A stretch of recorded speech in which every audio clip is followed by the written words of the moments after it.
Welcome back to Straight Out the Jungle, a Field of 68 podcast. The Auburn Tigers go on the road and get a signature win, topping the Florida Gators 76-67 for the first win in the Swamp in 30 years, something that even Bruce Pearl, the greatest head coach in Auburn Tigers history, could not do. Stephen Pearl goes in and does in his first year, and Gehrig Auburn came in with the perfect game plan for this Florida team.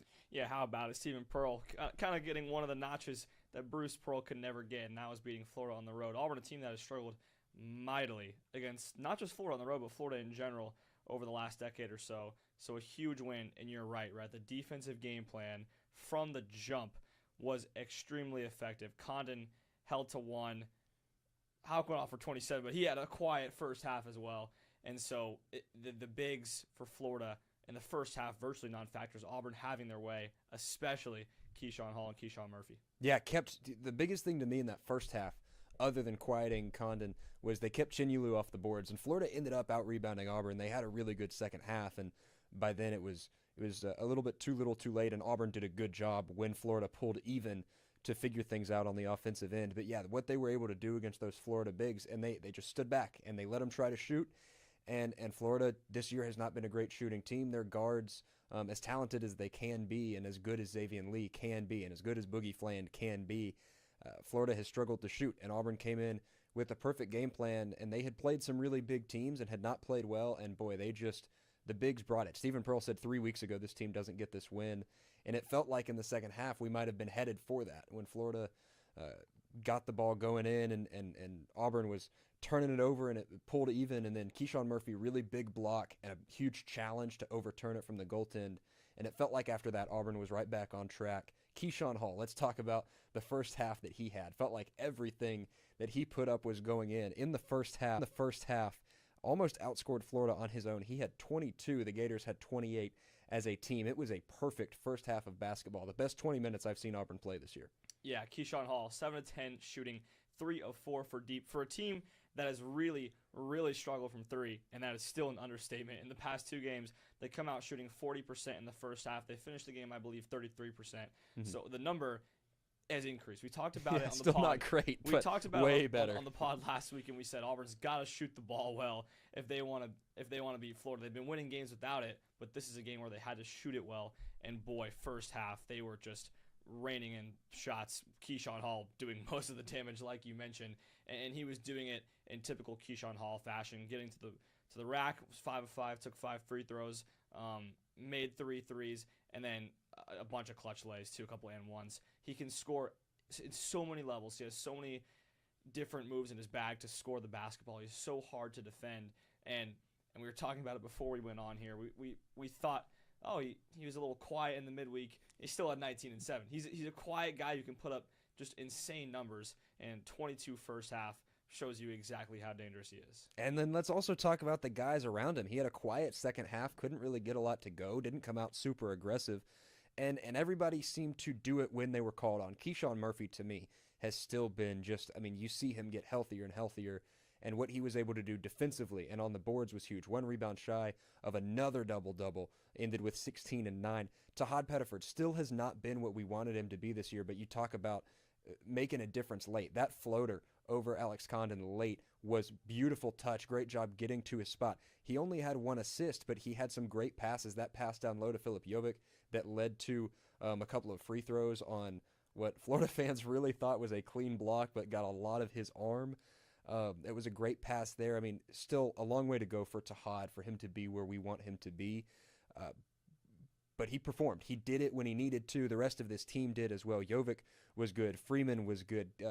Kevin Overton, I thought, had a very quiet but very good game. Auburn ended with 4 guys in double figures, and it was a gritty game that you feel like throughout the rest of the season they don't win one like that, where they have that much of a letdown at the start of the second half, and Florida figures it out.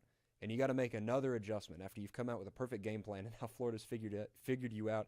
I thought this coaching staff came out with just a perfect game plan, and when they needed to adjust, they did, and the players met that just as well. So much maturity from this team, no overreacting. They didn't get too high, didn't get too low. I just very, very impressed. And you and I have never seen a team win at Florida. And I think I saw the stat that before this game, since that 1996 game, Auburn was 6-27 against the Gators. That It's is not great. That That's is pretty, not great at all. it's My first ever Auburn basketball game, 2013, Florida at home. We lost 81-50. Yeah. Tony Barbie's last year, or second to last year. It's very rare that, especially in this era of Auburn basketball, for a team to have Auburn's number like this, and for them to finally get the monkey off the back, so to say, and to do it away from home in what is proving to be one of the best environments in the SEC, one of the toughest places to win in the SEC at Florida, was so impressive. And I want to touch a little bit more in the second half, like you were talking about.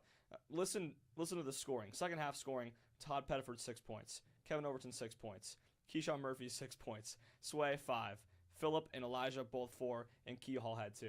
And that's how you do it. When a guy can't give you 22, like Key Hall gave you in the first half, you have to spread the ball. It's exactly what they did. And guys, everyone just stepping up everywhere.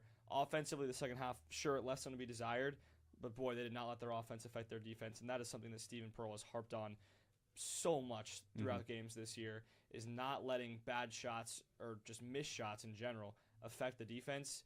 It really didn't. I think Auburn, they took a punch from Florida right away in that second half. They went up 18, I believe, off a Sway 3 to open the half, and then for the next 10, 12 minutes, it was Florida's game to lose at that point. And then Auburn just responding, gaining that lead back and just closing it out. So clutch. Yeah, I thought they responded perfectly. I also thought Stephen Pearl, perfect use of timeouts. I think there were 2 big ones that I can think of in the second half. One came when the Florida run was just getting going. I think when they cut it under 10 or somewhere around there, and then another one when they pulled even. And the first one wasn't quite enough, and he went and used another. And it was a complaint of Auburn fans for, it seemed like, all of Bruce Pearl's tenure, that he didn't use timeouts when we wanted him to. And part of that is the way the game is now with the built-in media timeouts. But I think there was something real to that. And I think Stephen Pearl was just excellent with his timeout usage. I really can't say enough good about this game. Stephen Pearl now 5-3 against Final Four head coaches in his first. You talk about the gauntlet that Auburn has had to go through, and there have been some letdowns. The Missouri game was ugly, and that was not a fun one. I saw somebody, I don't remember who it was, saying on Twitter, Missouri was maybe the message that Stephen Pearl needed to show this team that you cannot go out and give a poor defensive effort and win. Yeah. And they, against Ole Miss and against Florida, just played out of their minds defensively.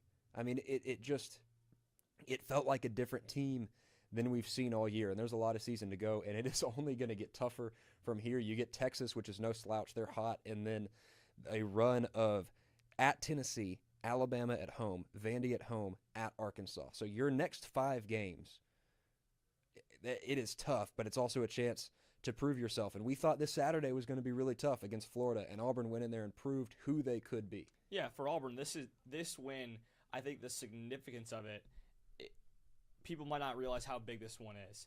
Because as you go into this gauntlet, you're looking down your schedule, and there's no such thing as a guaranteed win in this league, but there are games you should win and games that you maybe shouldn't.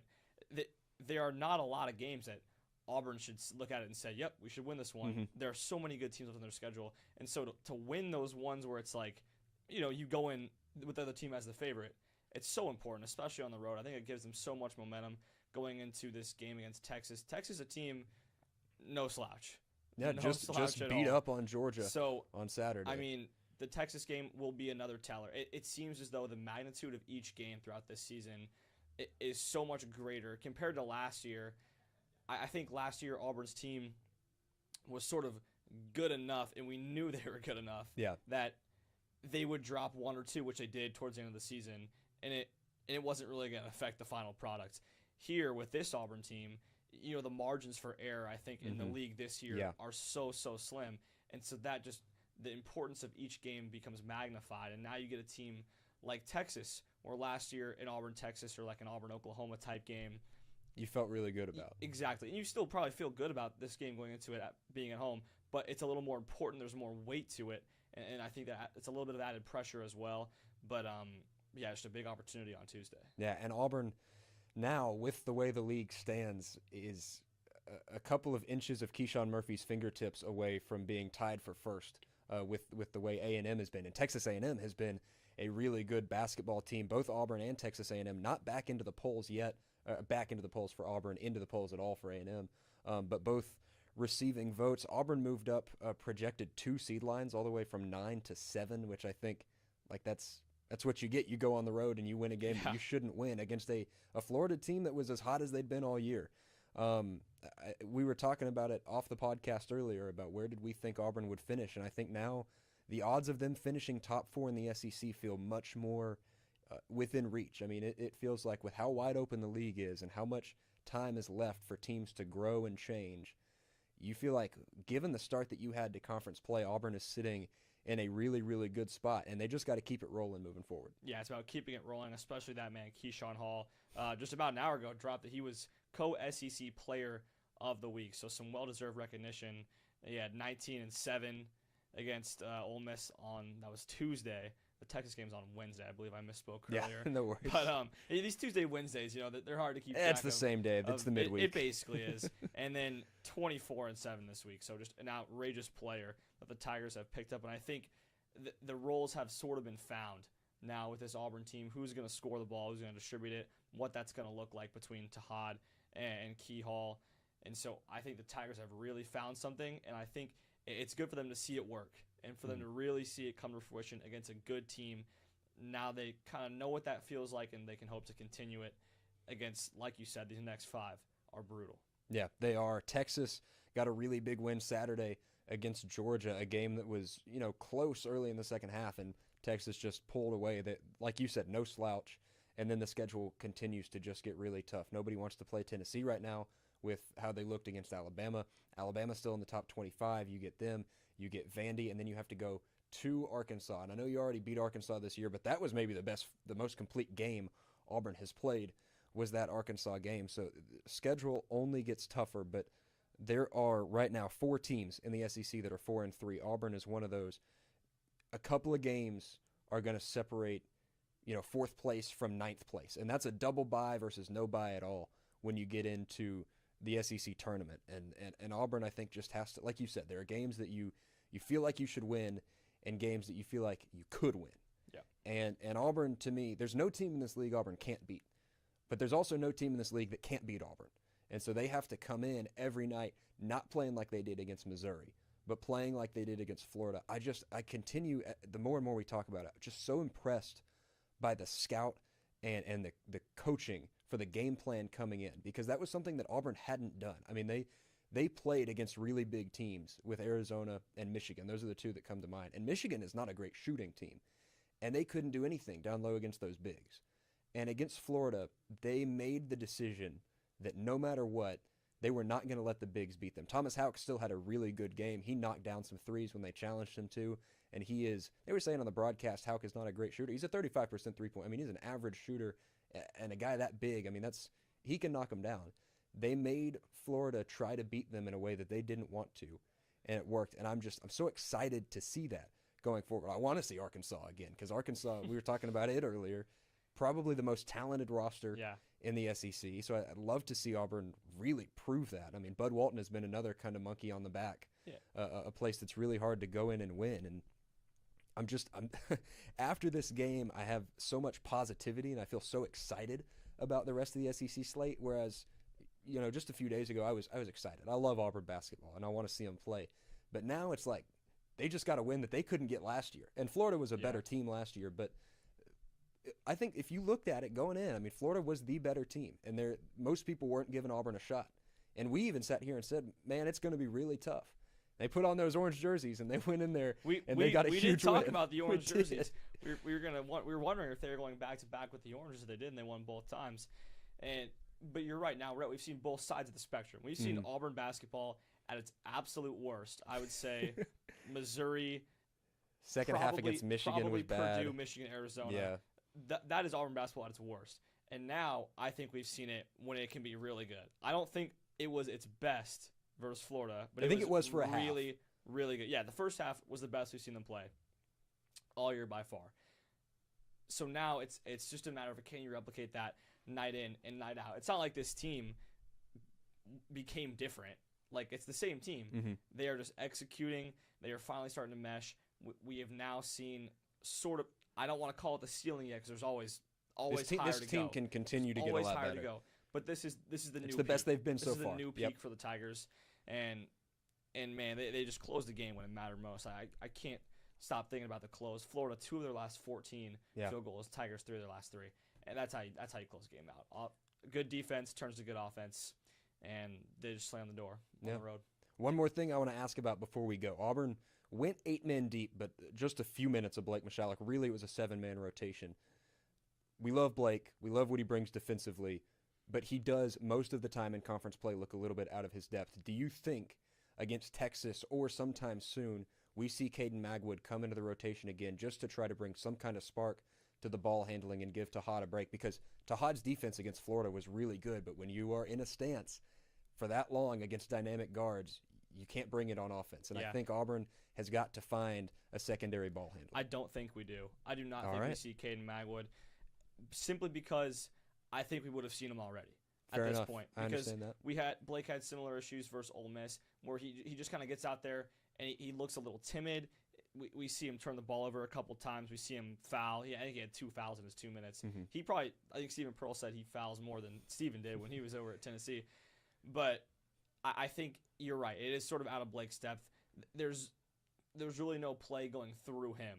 Mm-hmm. And love Blake, like you said, just a great energy player, effort player that you feel makes you better when he's on the floor. But him as the primary ball handler, I think he came in with 6 or 7 minutes to go in the second half of this one, and Tahad came in about a minute later. Yeah. And I think that's just kind of the reality of how it has to be right now with this team. There needs to be a second ball handler besides Tahad. However, I don't think it can be Blake or Caden Magwood at this point. I wouldn't be surprised if we see KO taking it up. We even saw Sway take it up a few times a couple games ago. So it's now up to Stephen Pearl to get creative again with who's going to be running it when Todd's on the bench. Yeah. Well, hopefully Auburn gets a big enough lead at some point in the Texas game to test some of that out and really figure out who the secondary ball handler is. The Tigers are back in Neville Arena Wednesday night. They take on the Texas Longhorns at 6 p.m. We will be there. We'll have live updates on our Twitter at STR8OutAUJungle. That should be tagged down below. That's it for this episode of Straight Out the Jungle. We'll be back after the Tigers take on the Longhorns, hopefully with an episode